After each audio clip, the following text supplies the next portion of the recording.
Okay, we will bring this meeting to order. I think we have a quorum. I count 10 people here, so it looks like we're okay.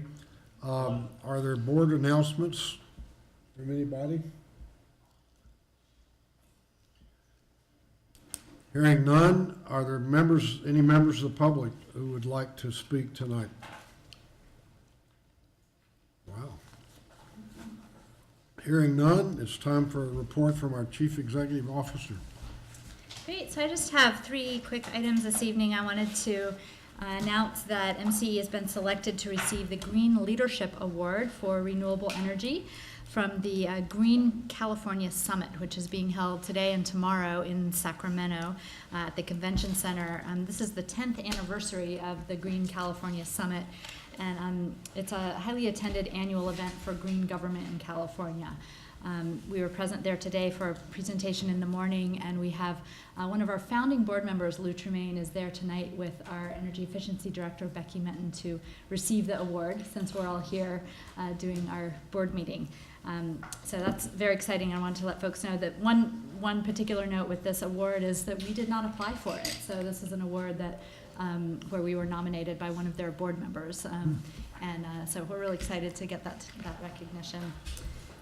The next item I wanted to report on is we've completed, since our last board meeting, we've completed the open season bid process, and we received a very strong response in our open season for new power supply. 20 bids were received, including solar, wind, geothermal, and small hydroelectric.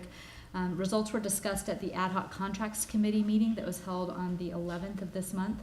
And we'll be having follow-up discussions with that committee and then ultimately bringing a contract forward, or possibly more than one contract, at our technical committee meeting or our ad hoc contract committee meeting before coming to the full board, probably in the next couple of months. And then the last item, I wanted to let folks know about a couple of printed items that you have at the dais here. The first is a flyer for our Earth Day celebration that's happening tomorrow on Earth Day here at our offices. And it's kind of a nice coincidence that this is the first year in a while that there hasn't been a big event in the local community for Earth Day, so we are hosting one here. We're going to have tables outside in the parking lot. We have an actual owl coming to be here on site to represent our mascot, Spock the owl.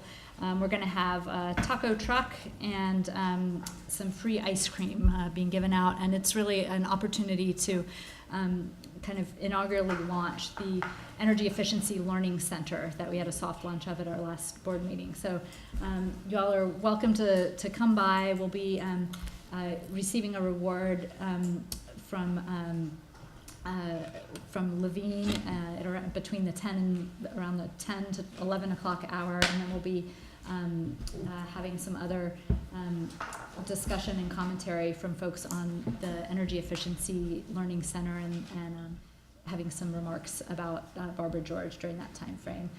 The afternoon will be more of the food and moving around. So if y'all are interested, please stop by during any part that you're interested in.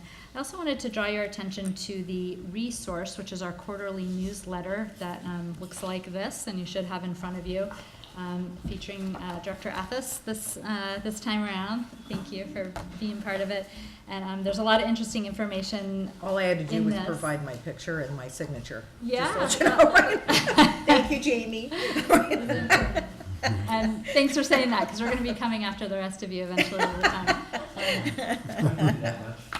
Yeah, good. Okay. I really love the pictures along the top here of all of Really the good. local projects that are being developed right now. We're having a lot of success there. So and we're going to have a little bit more on that in our final item on the agenda tonight, the communications item. And the last thing I wanted to draw your attention to is also in front of you at the dais there is our quarterly legislation roundup that talks about the CCAs launching across the state in other jurisdictions. So I encourage you to take a look at that. That's something that we produce here on a quarterly basis, and it goes out to our legislative partners, folks in Sacramento, to keep them up to speed on what's happening across the state on the CCA front. And that's it for my report. Excellent. Next item is consent calendar. Are there any items anybody wants to pull off? I move approval of the consent calendar. I'll second that. Okay, all in favor? Aye. Are there any opposed? Okay, consent calendar is approved. And that brings us to item 5. Receive economic impact analysis and consider blah, blah, blah, blah, blah. So Very good. So I'm who's gonna. doing that? Yeah, I'm going to say a few words and then hand it over to John DeLessie, who's here with us. I wanted to give you all a little background, and to start that off, I wanted to draw your attention to this map, which is a little hard to see on the screen. I apologize. It's also embedded in your staff report, and I'll kind of walk you through it. But there's a lot of CCA activity happening around the state, and I thought that might be a good place to start before we focus in on what's happening within our service territory. We see a lot of community choice programs launching in other areas. San Francisco's program will be launching in May. It's called SF Clean Power. We also have a very near-term trajectory for another large community choice program, and that's going to be Peninsula Clean Energy that will begin serving customers in October of this year. And they're moving quickly to get power supply in place and begin that service. And then the Silicon Valley Clean Energy Program will be launching shortly thereafter, probably in early 2017. There's also a tri-county effort underway in the Monterey, Santa Cruz, San Benito area in that region. And then moving down the coast, there's another tri-county effort in place with San Luis Obispo, Santa Barbara, and Ventura County. There's some community choice efforts going on in Los Angeles County and San Diego County. Data is being analyzed, and they're doing some initial preliminary work.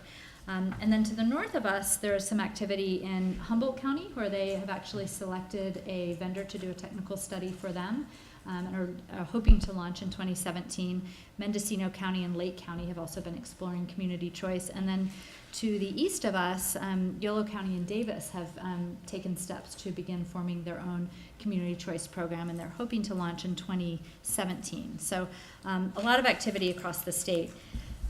Then coming in closer to home here, I just wanted to bring you all up to speed and kind of remind everyone of the steps that we've taken in the past regarding expanding to new communities. So we have a policy in place that was established several years ago that really outlines the approach that we take to new communities that are near our service territory and are interested in being considered as members of MCE.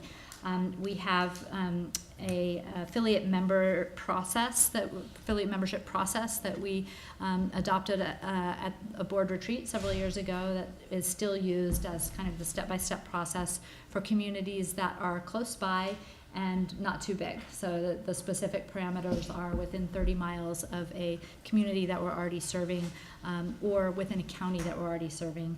And the size limit there is also a customer base of 40,000 or less, except for communities that are already within counties that we're serving. So we've had 7 communities come forward under the current open enrollment period as that we designated at our last retreat, and this open enrollment period or inclusion period was launched in October of last year, and it closed on March 31st of this year.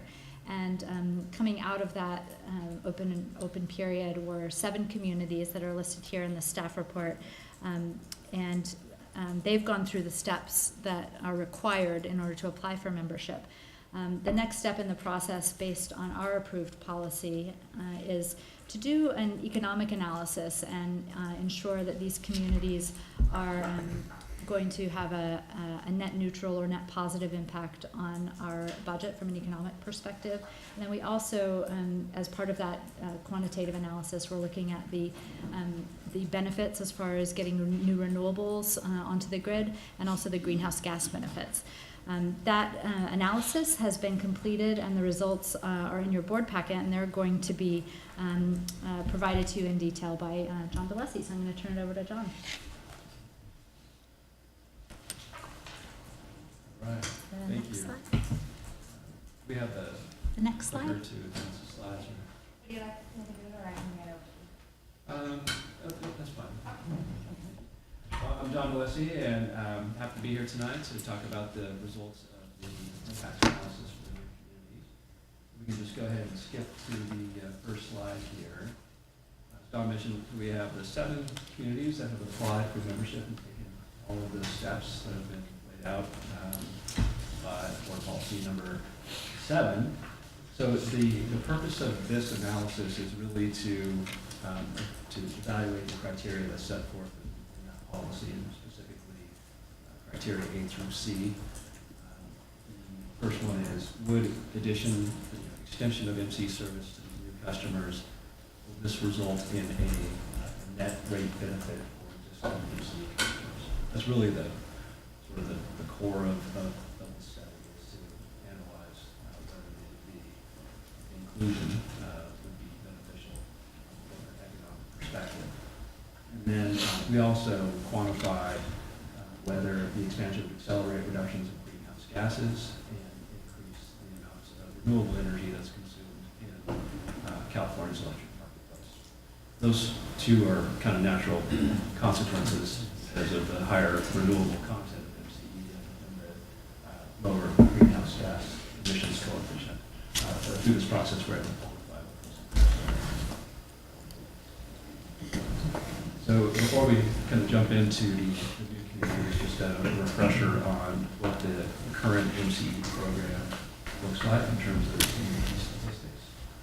So for current year, on a projected basis, we have about 171,000 electric customers with annual energy sales of 1.765 million kilowatt hours. Peak demand is about 310 megawatts. The renewable energy content overall, including our combination of our light green service and deep green service, is 52%. Recall with our adoption that the resource plan, that content is planned to increase over time significantly. As of today, it's at 52%. Carbon-free content of the current power supply is at 61%. And again, that is planned to increase over time. And annual revenues are about $145 million.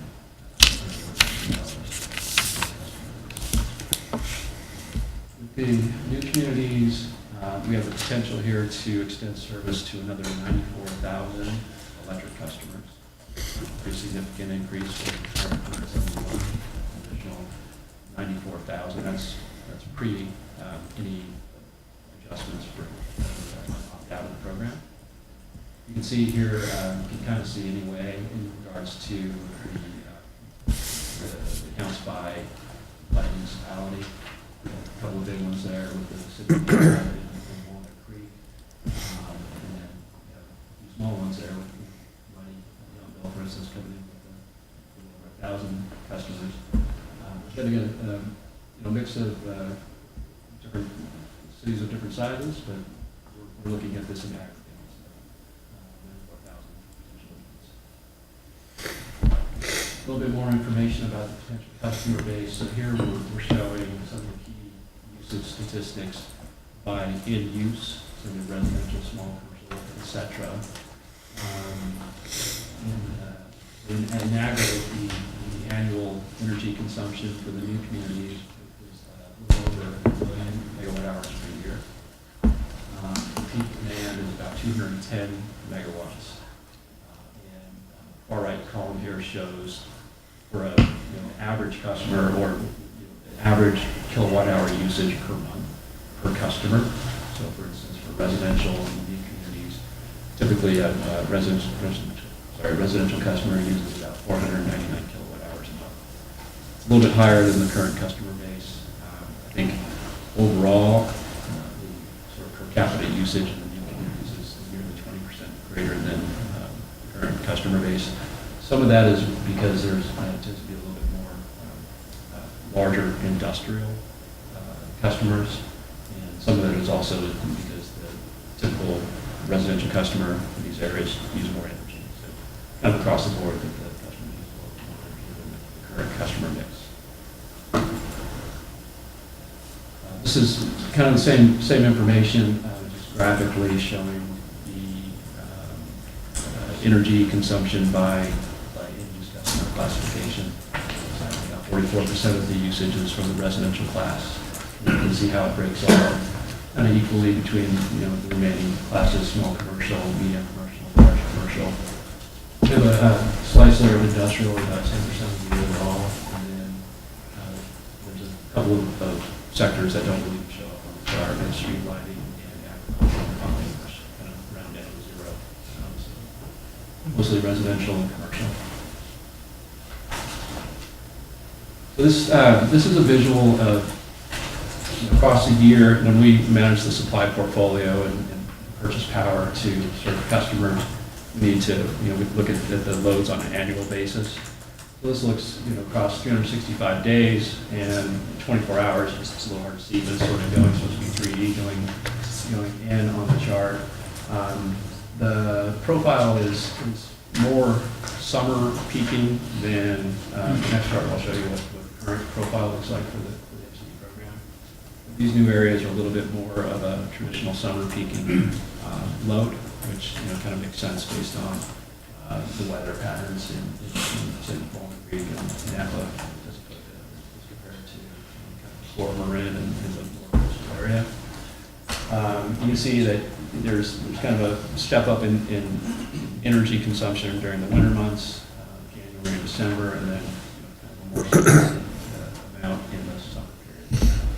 If we skip to the next chart, this is the current customer base. It's pretty flat across the year. You do see some peaks here and there in the summer, but in terms of the overall average energy usage, it's actually remarkably constant across the year.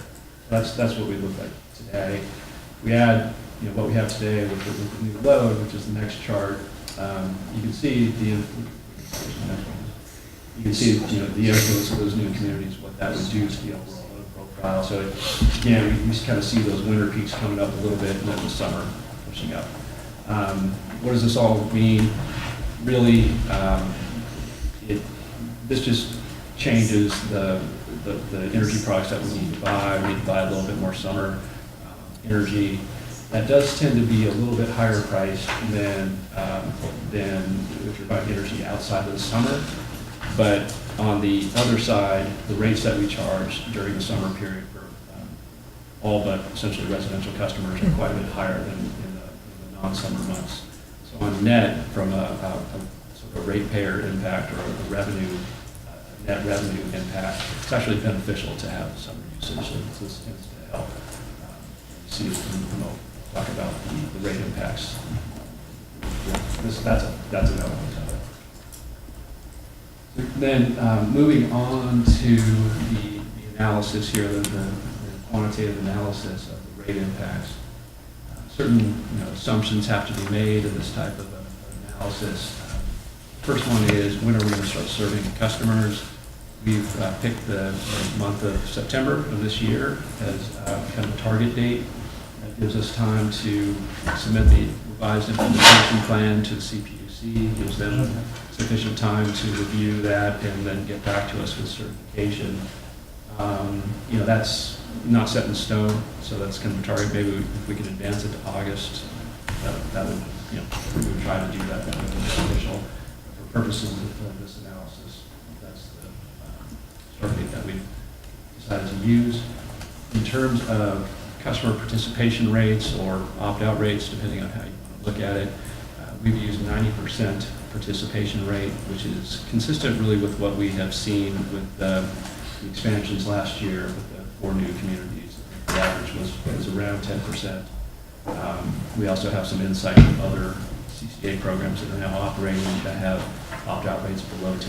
So, in the past, we've used 15%, sometimes even 20% in analyses, but we think that the recent evidence suggests that that's too high in an opt-out rate. 10% is more, it's a more accurate estimate.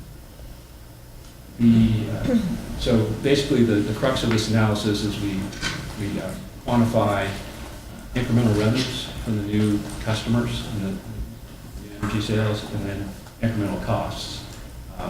And so the revenues are calculated based on MCE's current rates, and the costs are really all all variable costs or incremental costs that we see in extending service, buying power for these customers, providing customer service, marketing, outreach, the notices that need to be provided, incremental billing costs, and there are some additional fees that we need to pay to PG&E as well related to billing. So we've quantified both the revenues and the costs, and the net surplus, the excess of revenues over those incremental costs, are contributions, potential contributions to reserves. In the current rates, we have targeted a 4% contribution to reserves, if you'll recall from the rate setting that we did a couple months back. So we've, in looking at what would be the potential for rate reductions, we said anything over an incremental 4% contribution would be a sort of excess surplus that could be used as rate reductions. So in terms of the results of that analysis, there would be incremental kilowatt hours, I should say megawatt hour sales of a little over 1 million megawatt hours a year. Oh, by the way, this is, we look at this on a 12, we want to look at a 12-month period. So this is starting essentially next fiscal year is the period that we evaluated this rate impact. That would be April of 17 through March of 18. So over that period, we think we would have an increase in sales of a little over 1 million megawatt hours. So again, that's the 10% opt-out rate assumption. Incremental revenue would be a little under $85 million. And then you can see the incremental cost here between additional power supply that we'd have to buy and the other billing and other sort of incremental costs. Those total 62.6 million.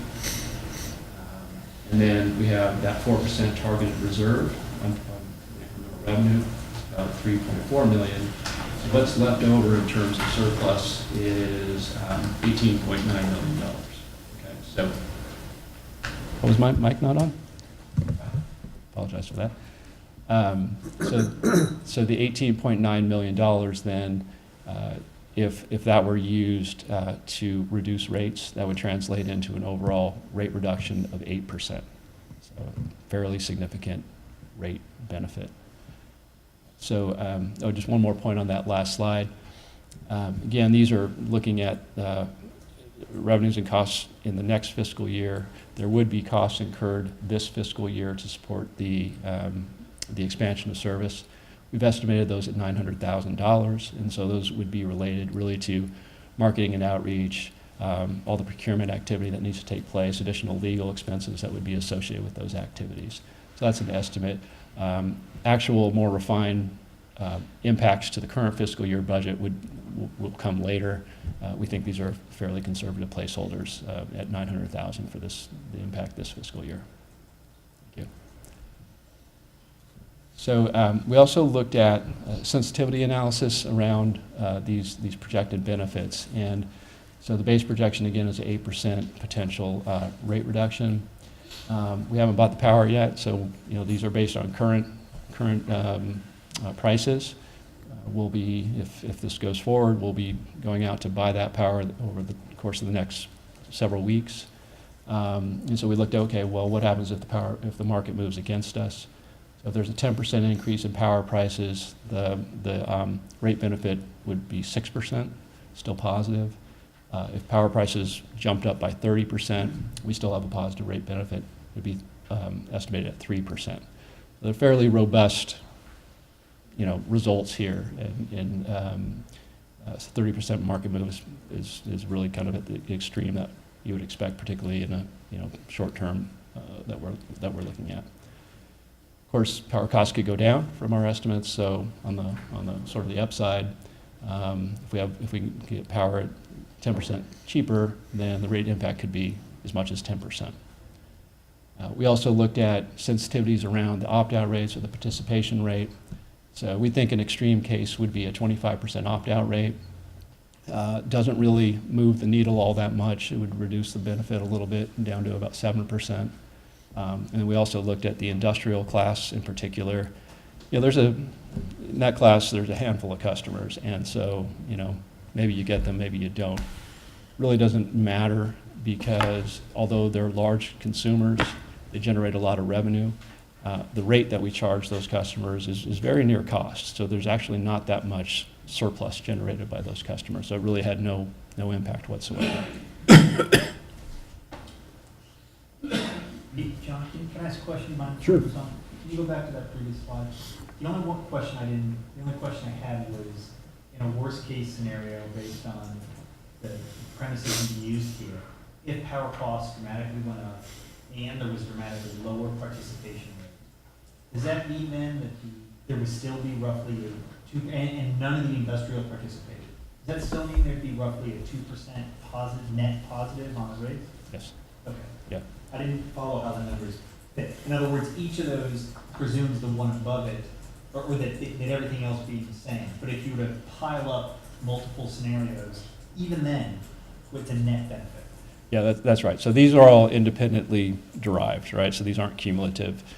But, the sensitivity to opt-out rates, for instance, is really, really low, right? It's just, so if the main driver would be the power supply cost. So in the worst case, we had a big jump up in power supply.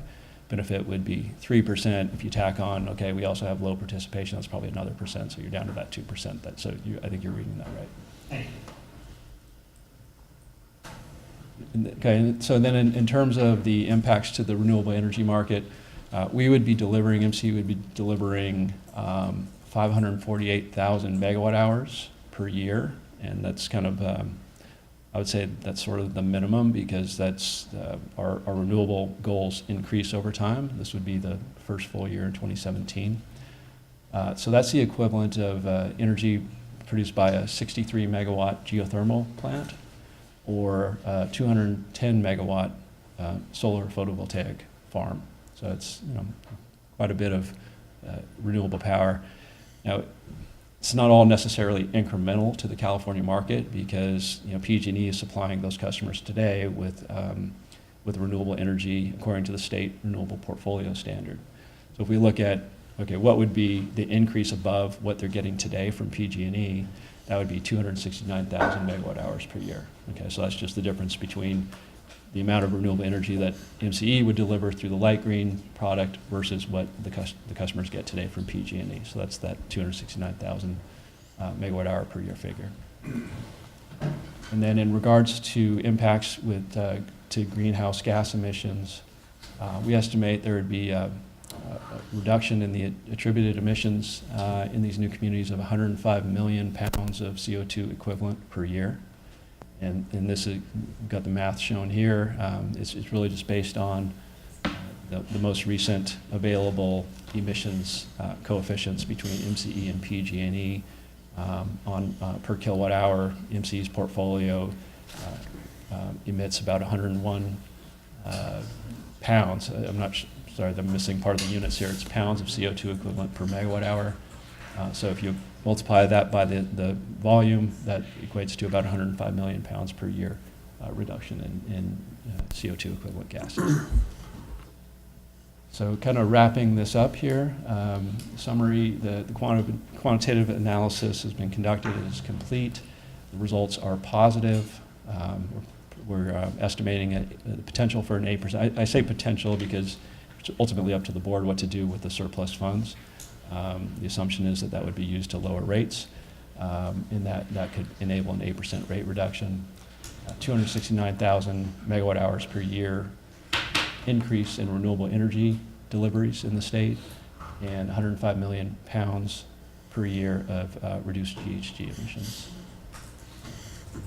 I'm happy to take any questions you might have. Questions? Sashi? I have a question for Jim. Sorry, Mike, just walk it up from there.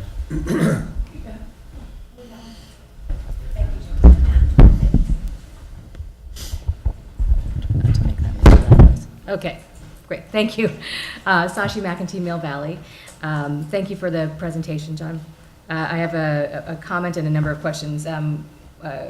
My comment is that I would like to see us maybe bump up the reserves and not take the full reduction, just to be conservative about that. And then some questions about things that might affect how how well this turns out. What if net metering goes up quite a bit? Does that, I know some of the assumptions that it was assumed, projecting out to whatever it was, 2020 or 2040, that the amount of net metering was about constant. Wouldn't you expect that to be going up? And does that affect the profitability? Well, the impact in net energy metering would really be a reduction in energy sales, right? So we're predicting a little over 1 million megawatt hours per year of energy sales. So if more of that is supplied by net energy metering, that would reduce that number. I think generally MCE is supportive of net energy metering and has programs in place to promote that. Yeah. I don't think, the impact in these new communities would really be any different than in the existing customer base. I think it's a similar scenario where sales may decline, but it's being supplied through different means, through more localized resources.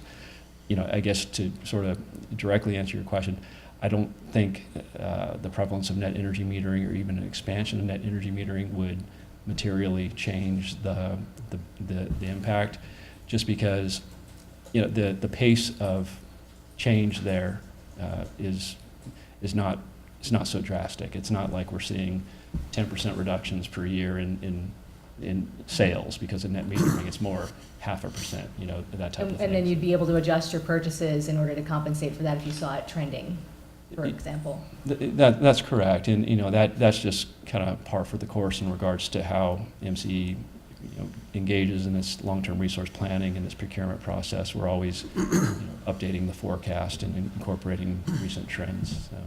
But Okay. those are really typically more kind of at the margins. The impacts of energy efficiency, the impacts of net energy metering. It's there, but it's really within the couple of percent range, not large chunks. Okay, and you'd indicated that those summer peaks were kind of good for revenue. What if their curves start to flatten out like ours? Is that a big impact if the top of the spike Right. flattens out? Well, that's not something that we looked at. I think that's a factor that is somewhat positive. The real driver here, though, is that we're able to buy power in today's market at significantly lower cost than our current average cost of power. So MCE, we've been buying power since 2010, and the market's just kind of been on this steady decline, right, down both for conventional power supply as well as renewable power supply. So it's really, that's really the driver here of, this is why inclusion, expansion, however you want to term it, tends to be beneficial. It's just because, that marginal cost of power is below our average cost. And that's the biggest factor. The seasonal rate issue is much more of a modest factor, and that's not the driver. Okay. And then for Dawn, where are we on governance, and how is the influx of some larger bodies here going to affect our future governance? Yeah, great question. There are two things that are important, I think, in responding to that. The first is that both our technical committee and our executive committee we're working up kind of a standard overview of what those committees are responsible for, and considering taking on possibly more than has been under the purview of those committees in the past. There's certainly flexibility to do that under our joint powers agreement. So that's something that those committees are discussing on their own, and that might allow for board meetings for our agendas at board meetings to not be as packed, and may allow for meetings to happen a little less frequently. So that's one track. Another track is that with the new communities that have expressed interest, it looks like the Napa cities that are looking to join are interested in having one rep serve them, and we've provided them with that option. That will result in a need for us to make a minor adjustment to our JPA agreement that allows One vote? Yeah, one proxy One vote. meeting vote. So it would be a one vote that represents the load of all of the cities in Napa. Okay. And in addition to that, there would still be a county representative that represents all of the county load for Napa. This would be an option that would be open to any county that wants to have proxy voting for their cities. And that could help with the number of bodies at the table, for example.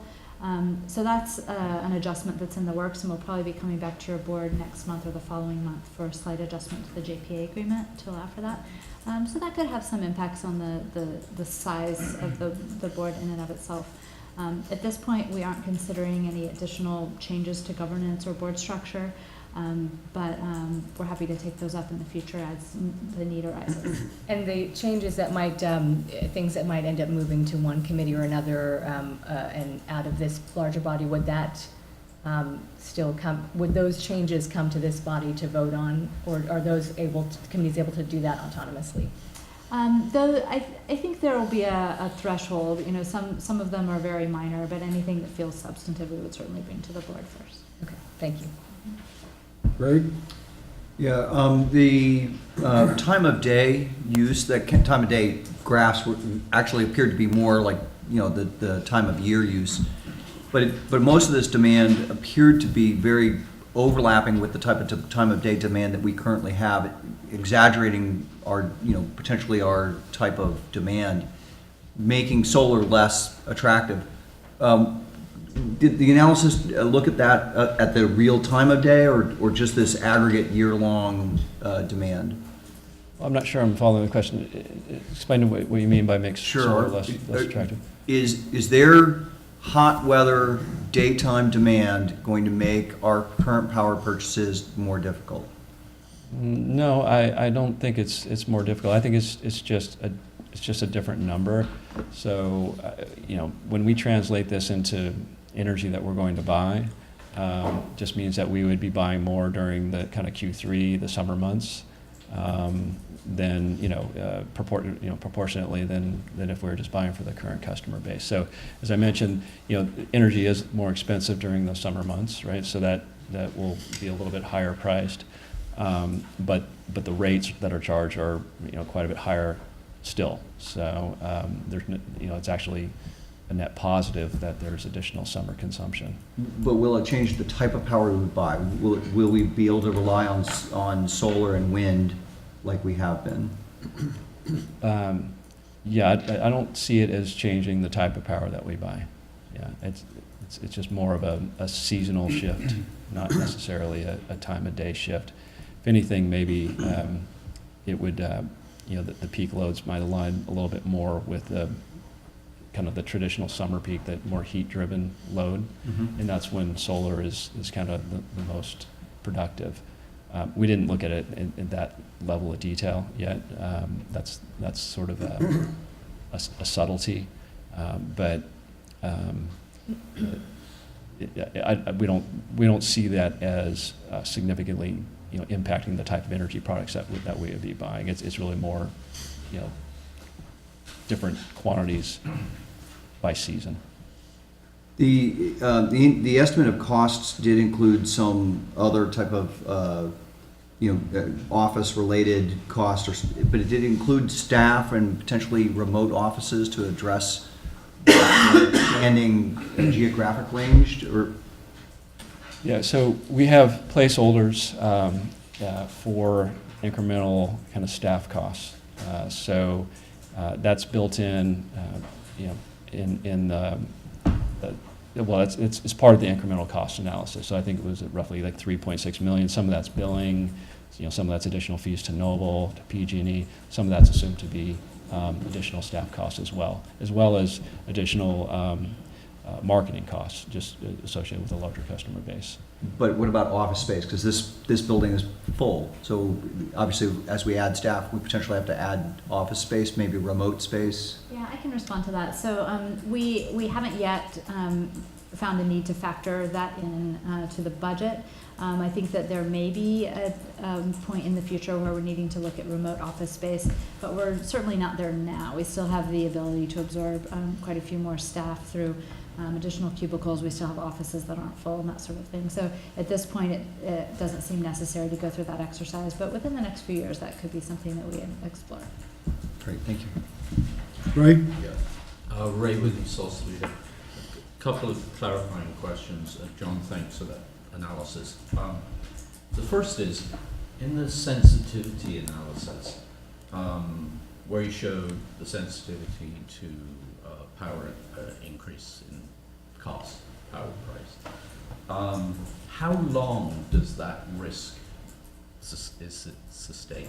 Right. Is it until like next year, or is it more of a staggered based on our procurement? So help me understand Right. that one.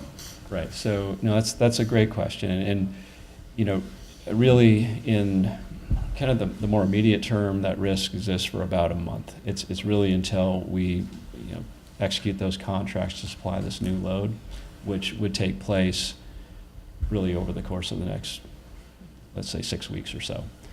So it's kind of, and what we would do at that point is we would follow our guidelines laid out in the integrated resource plan. So we would want to cover 100% of that new load for at least, essentially on a current and year ahead basis, and then start kind of laddering that down. So we would be buying that power, and then kind of continually we then fill in the out years as we go, right? So the big risk is between now, where we have none of it, and let's say 4 or 6 weeks from now, when we have a lot of it. That's where we would be worried about the market moving. And if I may, just a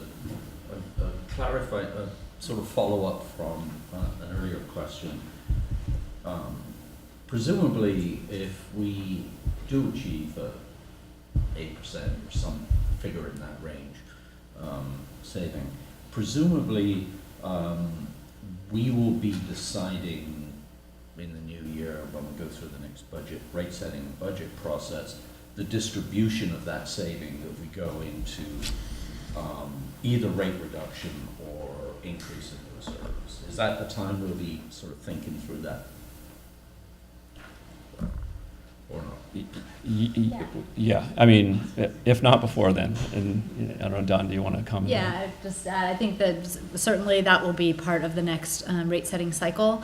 There's also a possibility, I think, as we get more, as we progress further with the procurement that we'll be undertaking in the next month or so, assuming the board chooses to move forward here, we may have an opportunity for a mid-cycle rate reduction. That's not something we've done in the past, something that could certainly be considered. It's not something we're ready to recommend at this point, because we need more information, including the power supply costs, and being able to firm those up will be important. But there's a possibility that we may be able to explore a mid-cycle adjustment, but we'll have more information on that within the next month or so. Thanks. Peter? Yes, thank you. I guess I just kind of want to look at, make sure understanding all the downside risks, that kind of worst case scenario. So if I sound pessimistic, that's just kind of what I'm interested in. You had made a projection if electric costs had gone up by 30%, as far as how that would affect the rate. I'm just wondering how much historically have electricity costs gone up? How much volatility is there, has there been in the past as far as wholesale electricity costs? Yeah, so the reason we selected 30% is that's a fairly typical extreme. So for instance, when we're negotiating credit requirements associated with power purchases, a lot of times the people who are selling us power will want to look at, okay, what could be, if they want us to post a letter of credit, for instance, a lot of times they look at what would be the exposure with a 30% market movement. So I think the 30% is kind of an extreme case, but it depends on the period of time that you're looking at as well. So if you're saying what's the volatility in power prices over a 10-year period, it's quite a bit higher than 30%. If you're looking at what's the volatility over a 1-month period, 30% is really extreme. That would be like some sort of disruption in the market to cause that. So we think for what we're looking at, the period of time over which we're assessing that sort of risk, 30% is very, very high, and 10% is actually fairly high as well. Could happen, though, but I think 30%, that was really intended to be an extreme case and unlikely to be exceeded. And I'm wondering too what the highest opt-out rates have been. You know, you made some projections based on what I think you said a 20% opt-out rate or 25%. Have there been any opt-out rates higher than that in any of the communities that have joined? Certainly not recently. I think the highest rate that we've experienced were the very first enrollments. You know, at that time, I'm not sure if you're aware, but it was a very different environment.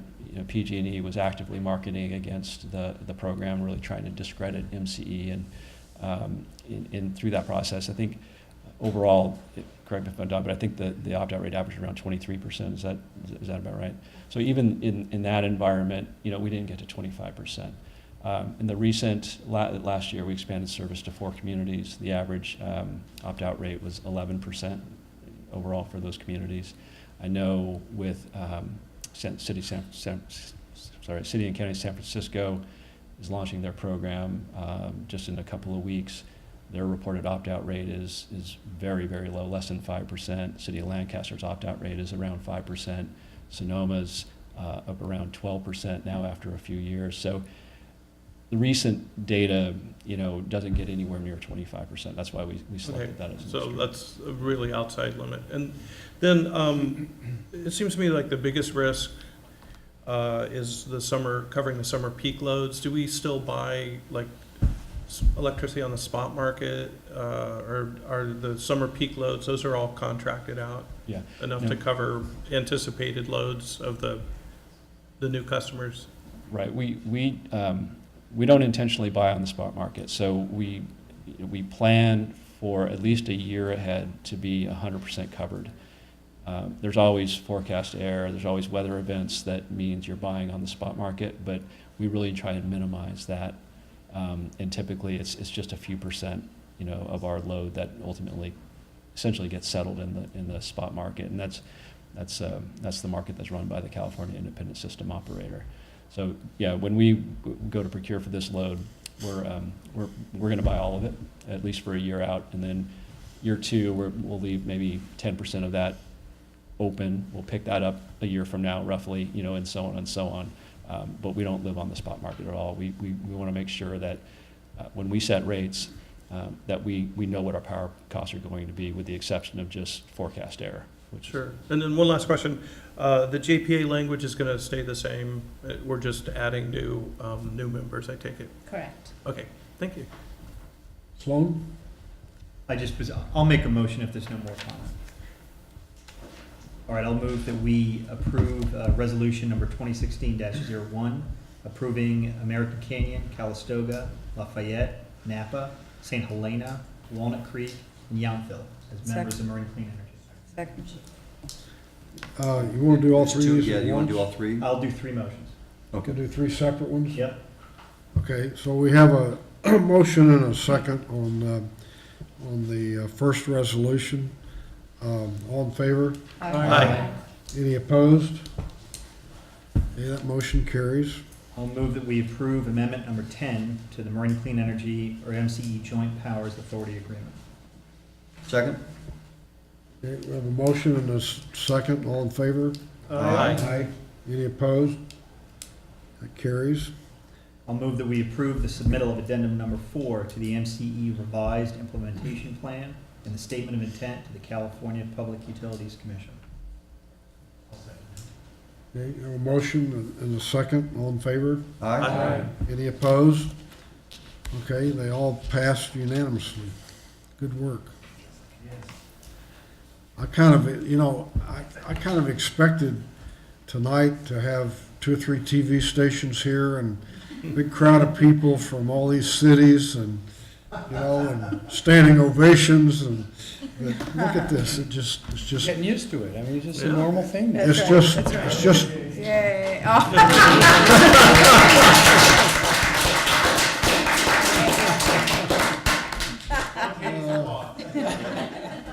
it's just another business day at MCE. Okay. Thank you for getting my neighborhood in. Okay, item 6, proposed ad hoc audit committee.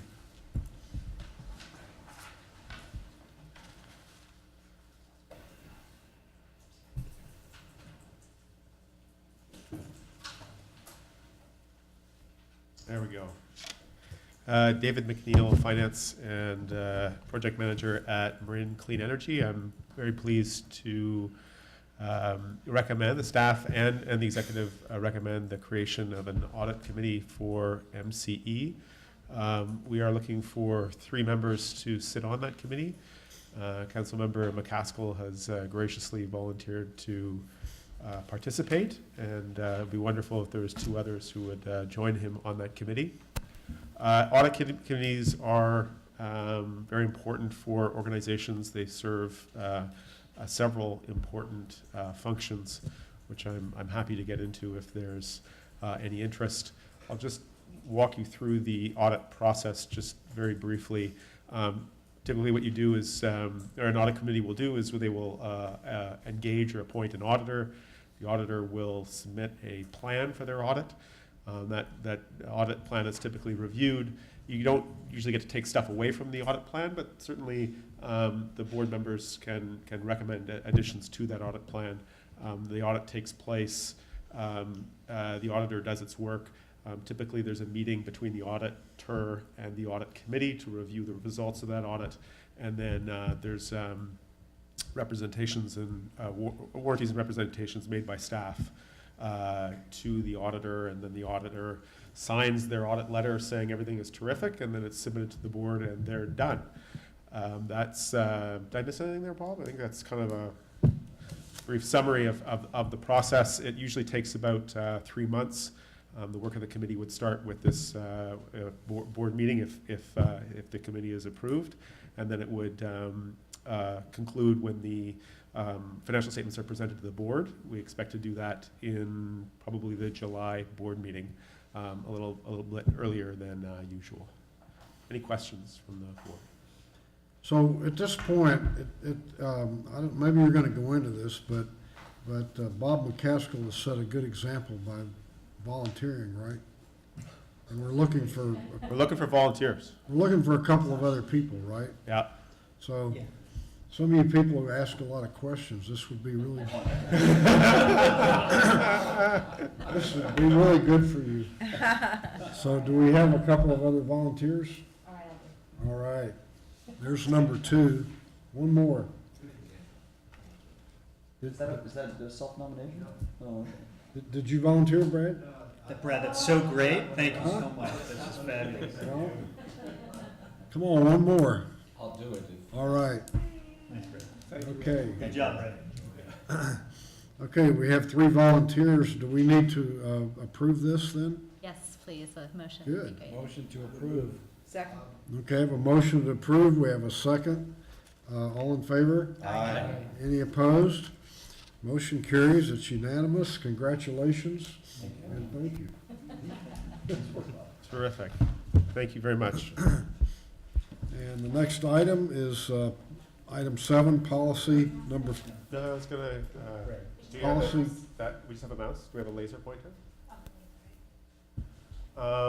So the next item on the agenda is an investment, recommendation of the approval of an investment policy for MCE. The purpose of the investment policy is to govern the management of cash. And I thought I'd just provide a little bit of context by walking folks quickly through our balance sheet, which I think would be a helpful exercise. How do I go down? Or can I do this? We'll do that. Okay, I'm going to flip down.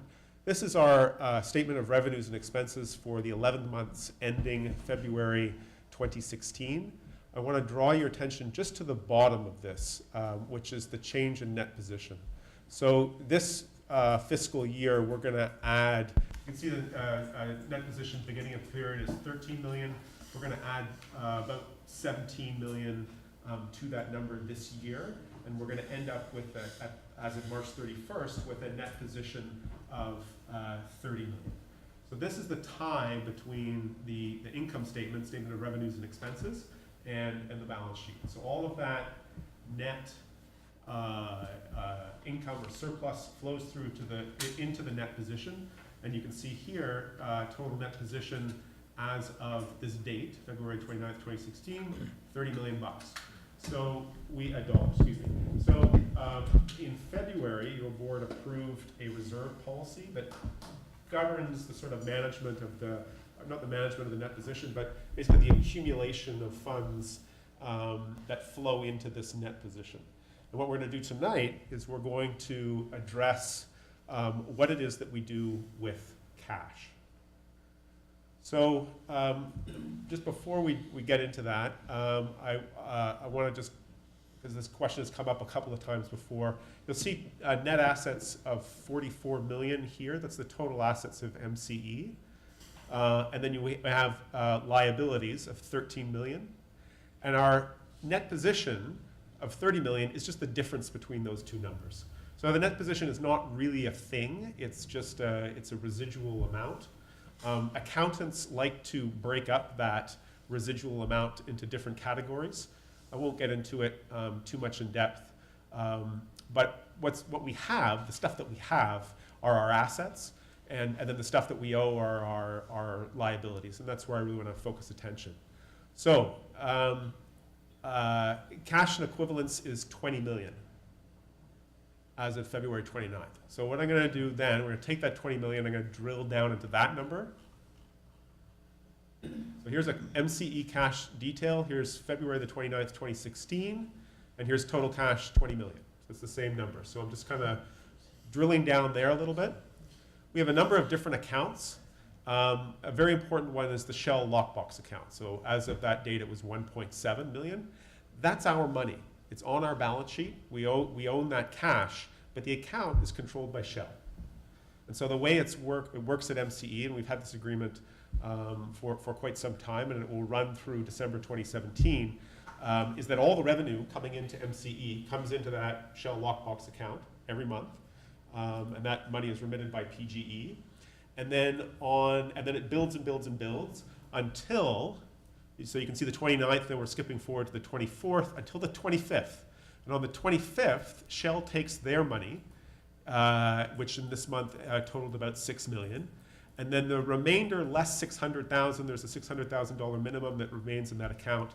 The remainder goes into our account. So this is our checking account here. So 8 million at the starting of the month, and then we spend money until the 24th, and then on the 25th, the excess funds get swept into our account, and so we're back at 9 million. Other accounts are payroll account, and then we have a savings account here. You can see as of February 29th, we have 9 million in the savings account. That 18 million represents funds that are sort of ours and we control it. It doesn't include the Shell lockbox account. It doesn't include a CPUC account, which is basically our energy efficiency account. We have control over that account, but it's money that's been designated for energy efficiency programs. So I don't consider that the same as money that we have to sort of do stuff with. Our average days cash represents basically our total costs, the number of days of total costs we can cover with the cash we have on hand. So that's 55. And then I put down below an unrestricted number, which is slightly lower. So that the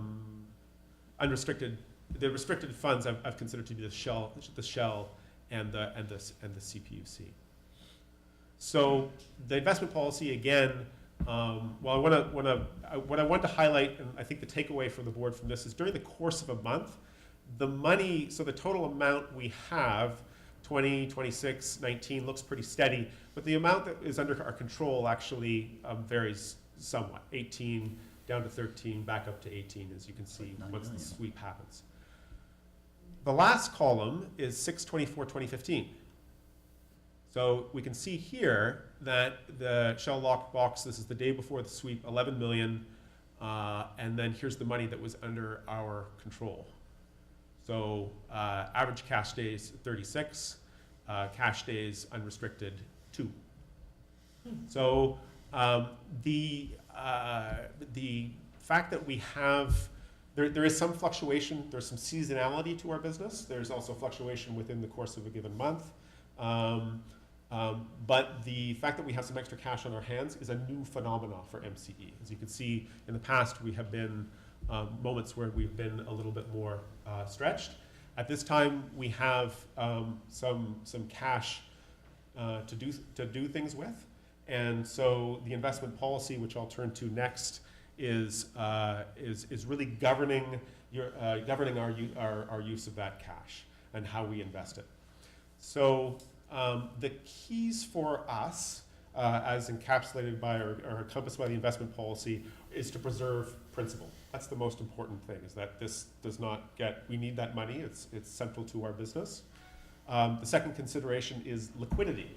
And as I've just shown here, given the monthly and seasonal variations, it's very important that the cash remain liquid and that we have access to it when we need it. And third, we want a market return.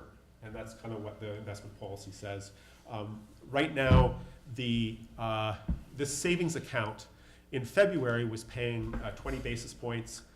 It's an account with River City Bank. We were making noises about an investment policy, and anyway, they quickly bumped it up to 50 basis points. So this account now is earning 50 basis points, and that's one of the places that our investment policy allows us to put it. The other place that it permits us to invest the funds is in something called LAIF. And LAIF basically exists, it's controlled by the California State Treasury, and it basically exists to serve us. So they do all the heavy lifting and all the big picture thinking about how to invest short-term money in money markets. And I think the takeaway from that is that the returns are 50 basis points, which is better than we have gotten historically, and it's highly liquid, so we can withdraw the funds from LAIF at any time. So that's really serves our needs quite well. Any questions? Go ahead. Just curious, what's a basis point? It's a fraction of a percentage. So it's 50 basis points is 0.5%. Okay. Yeah, I want to confirm, LAIF, you're seeing LAIF is 50 basis points? Correct. Historically, it's run between 50 and 65, right? It's actually been lower than that. They raised the rates that they offered, I think, from 37 basis points up to 50 late last year. Okay, great. Other questions? You have a question here? Yeah, Sashi? Oh, this is just a minor, you don't have to implement GASB 68, do you? No. That's all. Alan? Sure, thank you. Alan Schwartzman, Benicia. So, obviously the policy is here. Is there any reason, I don't know if maybe I missed the meeting, that there isn't an opportunity to do some other type of investments? Not risky ones, but like Ginnie Mae's or stuff like that. Some things that might be pulling in a little bit more, unless you want everything really liquid. Yeah. And that's, a judgment call, I guess, but. Yeah. Well, we get access to those type of securities through the LAIF. So they are the ones who go out and invest in Ginnie Mae bonds and Treasury bonds Sure. and all other kinds of things to try and increase the yield. They're just the amounts are too small for it to be cost effective for me to be actively in managing those funds Sure. to try and What is, achieve what, higher yields. what's the thoughts on the amount of money that might be put into this? Over the next year, 5 years. Well, I mean, if you're taking a lump there, I mean, obviously you're not gonna put all the liquid extra cash invested, you want it liquid, Yeah. because you gotta cover costs and everything else, so of all of that, approximately, what's the recommendation as to what might be assigned over, allocated over either to the bank or LAIF? That's a great question. So at the moment, we're looking between 10 and 15 million. Okay. Thank you. Welcome. Any other questions? We are looking for a motion to approve this investment policy. So made. Motion? Second. Who Second. seconded? Made, second. Okay. Any further discussion? All in favor? Aye. Any opposed? Motion carries. Thank you. And that brings us to communications.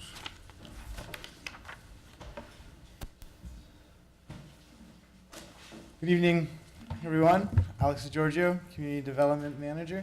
Thank you.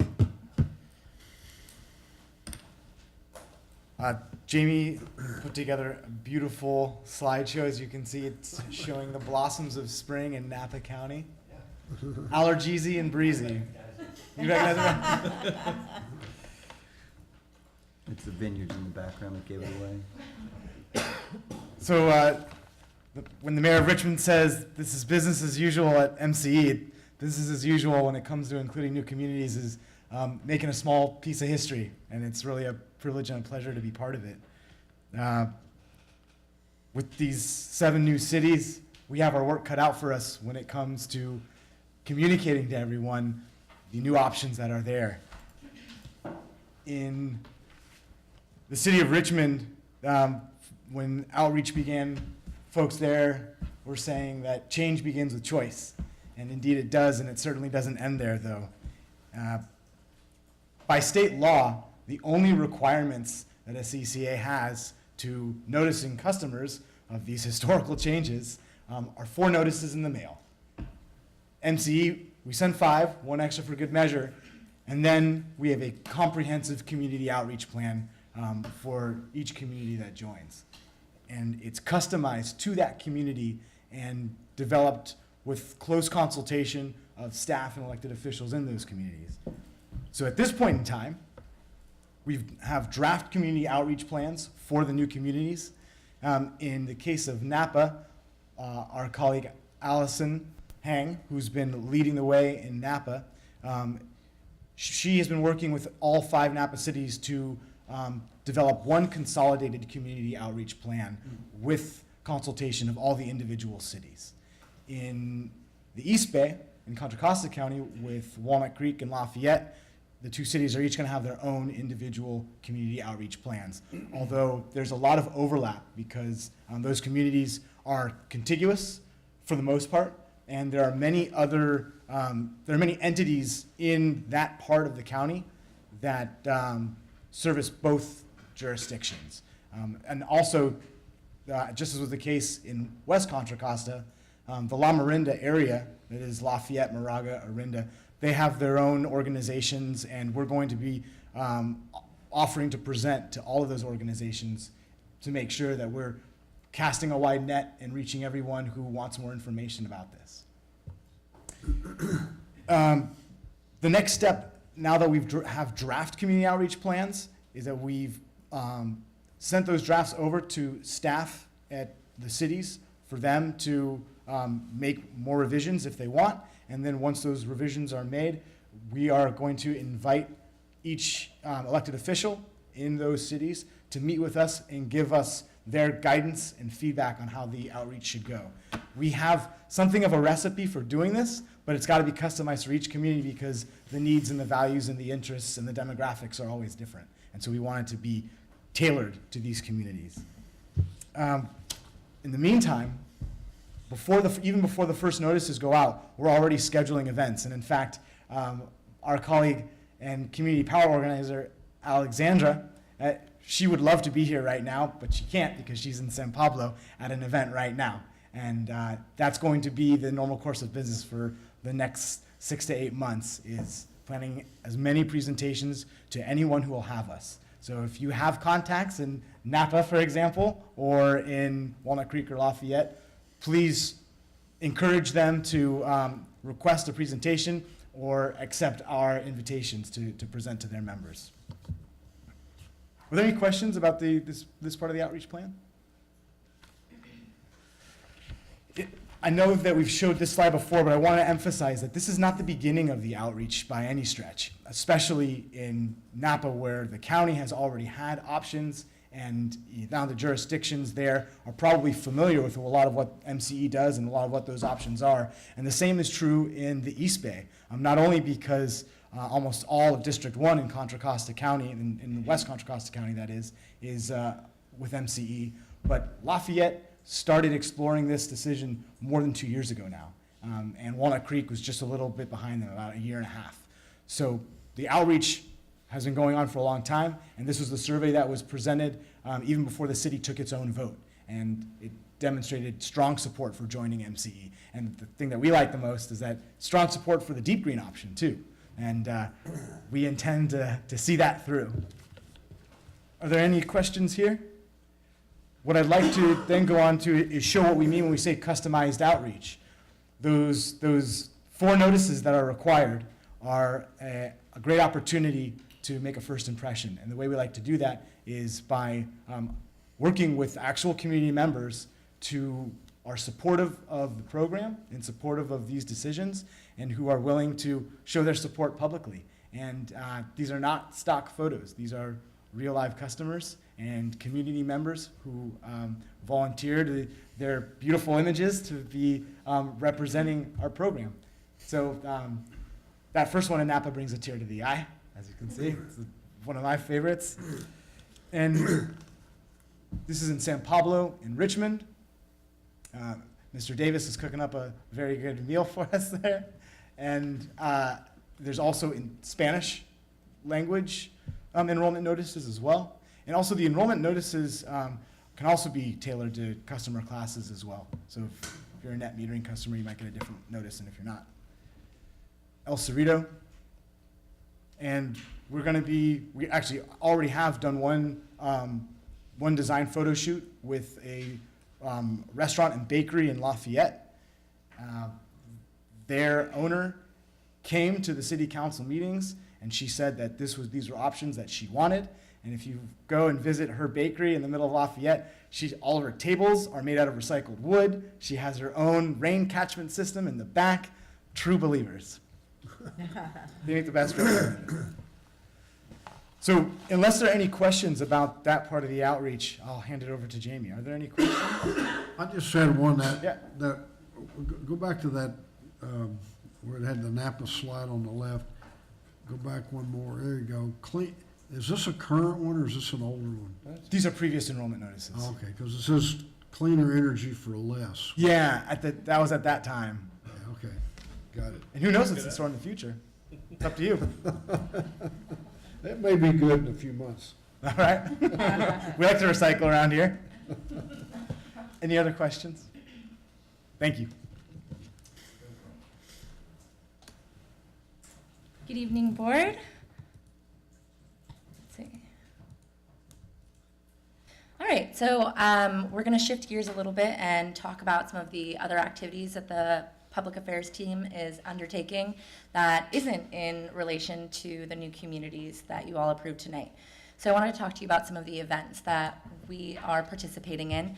Dawn mentioned earlier the Earth Day event that we're hosting tomorrow. It's the official grand opening of the Barbara George Learning Center, and we're really excited to be hosting our own first event. So we hope you all will come. Our hearts are set on having you be there. But if you can't, that's all right. So Earth Day is obviously a really important day. It's the anniversary of the birth of the modern environmental movement, and it happened in 1970. I read a little bit about it, and so I thought I'd share on this occasion. So in 1969, a senator in Wisconsin was inspired to try and create a national movement to protect our environment. It was because he heard about the 1969 major oil spill in Santa Barbara. It's actually the largest oil spill to ever affect the California coast, and it's the 3rd largest in the United States. After that oil spill, he rallied with some of his other senators, and they decided to form Earth Day on April 22nd. So it's on April 22nd of every year. 1970 was the first year that Earth Day was celebrated, and that year 20 million Americans demonstrated all across the United States in support of our environment. So it's a really exciting day, and we're hoping to have lots of participation from throughout our service area here tomorrow. One of the events that we, oops, I'm sorry, this is the wrong one. One of the other events that we have coming up that you all have received invitations to is on May 12th, and it is the celebration of the completion of a 1 megawatt carport solar shade structure at the Buck Institute and in Novato. And we're really excited about the completion of this local project. And instead of me rambling on about it, I want to share this video. MCE is a not-for-profit public agency that provides renewable, non-polluting electricity service to Bay Area homes and businesses. Our mission is to fight climate change by reducing energy-related greenhouse gas emissions. We're a catalyst for the creation of new, local renewable energy projects like this 1 megawatt solar carport structure at the Buck Institute in Novato. The power generated here will provide power for MCE customers. It's part of a larger contract we have with EDF Renewable Energy, 23 more megawatts of newly built solar in Central California. It took 3 months to build, start to finish, and supported 25 jobs provided by Cupertino Electric, an IBEW 1245 signatory contractor. Now, there's enough solar being generated at the Buck to power up to 300 MCE homes per year. Local jobs, a cleaner environment, and community partnerships. Nothing makes us happier. Thanks to the Buck Institute, EDF Renewable Energy, Cupertino Electric, and the communities we're so proud to serve. Learn more at mcecleanenergy.org/local projects.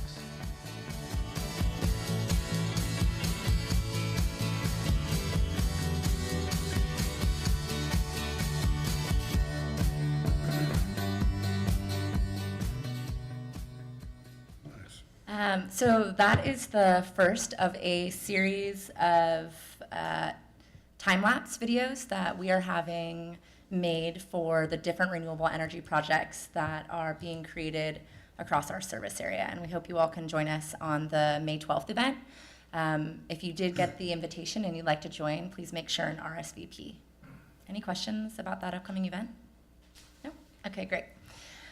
One of the other events that we held recently was a field trip with St. Patrick's Elementary School, and we held this last week. It was a really fun event, and it was the first field trip for students that we have ever led. This is the class at St. Patrick's. We get requests from teachers and students all the time to learn more about what MCE does and to see how they can get involved. And a teacher from St. Patrick's Elementary School in Larkspur contacted us and asked if we could do a field trip with them. So we decided it was a great time to do it. We reached out to Marin Municipal Water District to learn a little bit about how they host their field trips and worked with the energy efficiency team to put together an afternoon where the kids could come into our office and learn about renewable energy, how the grid works, and energy efficiency. So it was also our first formal use of the Barbara George Learning Center, which was excellent. And we took the kids out to the Cooley Quarry, which is another construction site in Novato, where we are building a 1.5 megawatt solar project for local Soul customers. This is a great shot of the kids and of Roy from Styon, who also participated to teach the kids about solar. So this is really what we consider to be the beginning of a more formalized education, community education program that our team is going to be developing in cooperation with the energy efficiency team over the next year. Some of the other upcoming meetings are listed here. We are participating in meetings throughout our service area. So of course in the communities that we already serve, and we've also got things coming up with the new communities like the Lafayette Earth Day Festival. We've got Napa Earth Day celebration this weekend, events in San Pablo, Richmond, Walnut Creek, pretty much across the board. So we'd love to have you guys, if you ever are interested in stopping off at an event or speaking at an event. If you have any ideas for events in your community that you would like to have an MCE presence at, please let us know about that. Yes, I always try and feature a real person in our PowerPoint, so you'll notice different staff members, board members. Sloan, thank you so much. We've got a really exciting program coming up in in San Pablo for our energy efficiency program, where we're going to be doing canvassing in a business community. so that we can promote energy efficiency and deep green. And there will be a special emphasis on Latino businesses as well. Moving on from events, I wanted to just take a moment to talk about the Cool California Challenge. I know you're all familiar with this excellent challenge that so many of our communities participated in over the last year, and I'm really excited to tell everyone that the results are in. But first, I have a message.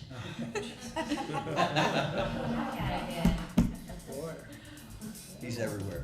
Hi, I'm Mayor Sloan Bailey from Corte Madera, California, which loosely translated means cut wood. Corte Madera is currently embroiled in a fierce battle, the battle for the title of coolest city in California. It's all part of the Cool California Challenge, a competition that pits 22 cities against each other to save the most energy. The city that saves the most earns the most cash for a sustainability project for their city, and the coveted title, Coolest City in California. If we just do things like switch our light bulbs to LEDs, or make sure our homes are properly insulated, we can win the challenge and show the rest of the state how we do things here in Corte Madera. Go to cachallenge.org, sign up, and start saving energy. Thank you. That's good. Making this silly stuff like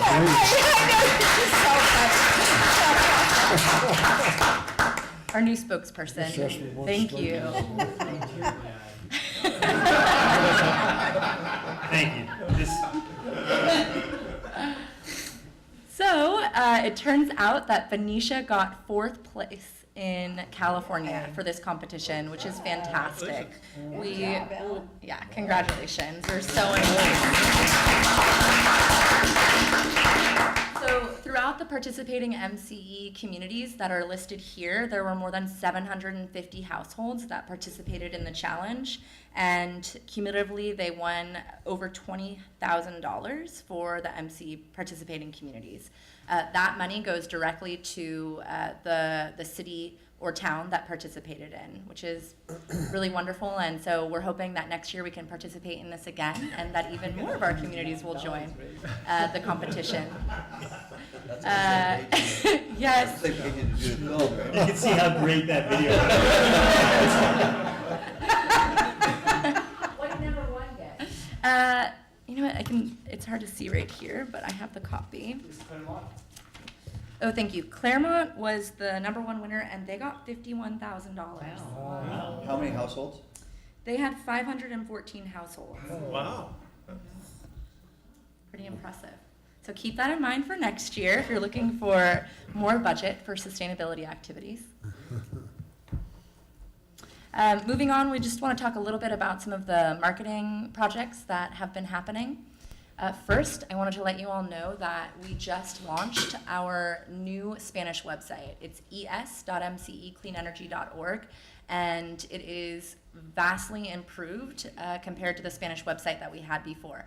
I have to give huge thanks to Alexandra, who Alex mentioned before. She's in San Pablo tonight at another event, but she spent countless hours translating our entire website. I don't know how much perusing you all have done through our website. I imagine quite a bit, and there's a ton of information. So we're really excited to have this new Spanish up and available for our Latino communities. There's a link to that, to the Spanish website on the homepage of the English website, and we also include that direct es.mcecleanenergy.org link on all of our Latino outreach. I also wanted to let everyone know about a small deep green campaign that we are undertaking as we speak. So we decided in honor of Earth Day that we wanted to do a campaign to try and encourage deep green enrollments, and also to test messaging to see what types of messages customers may or may not be more likely to respond to. So we selected 1,800 light green residential customers throughout our service area to be targeted for this ad campaign. They are split into groups of 600, and we're testing 3 different messages. The messages have an environmental focus, a local benefits focus, and a cost/value focused.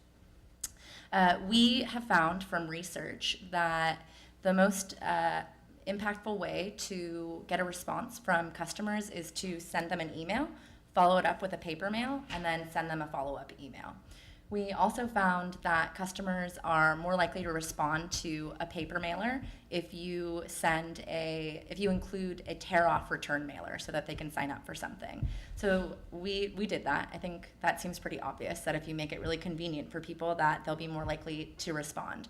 And so this is actually the first time in the history of MCE that we've sent out a mailer with a checkbox and just drop it in the mail with prepaid postage options. So we're really excited to see the impact of this campaign.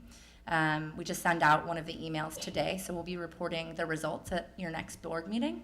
But I wanted to show you all some of the ads. Yes, this is Miles. He's actually the son of our graphic designer, Nicole Busto.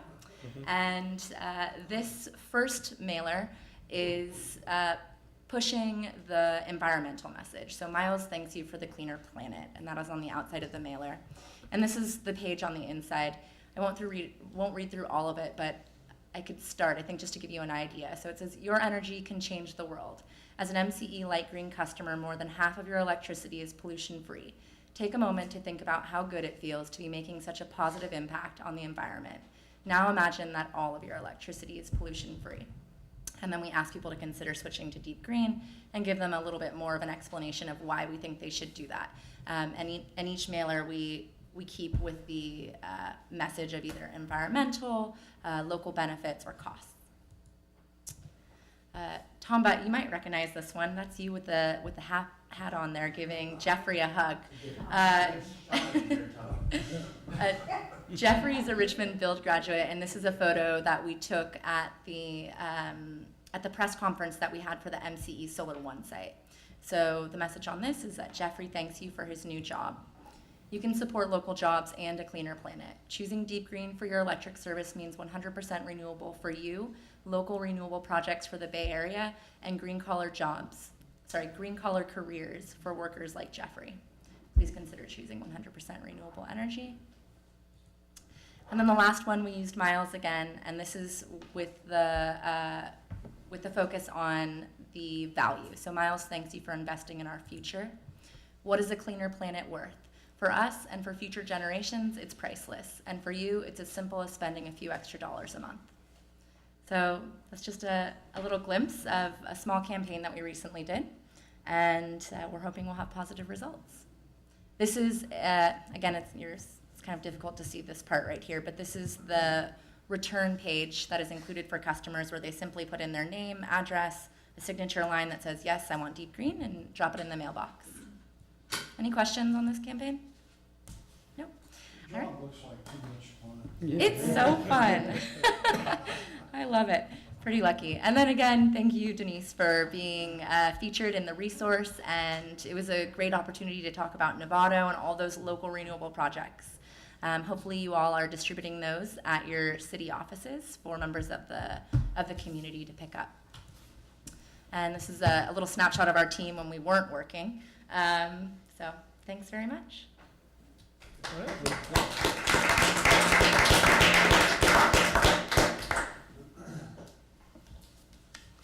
Okay, this brings us around to item 9, board member and staff matters. Anybody have anything to bring up? Thank you for Complaints? thank you for taking in that. Anything else? 7 more cities declared their natural resource independence. Okay, we've already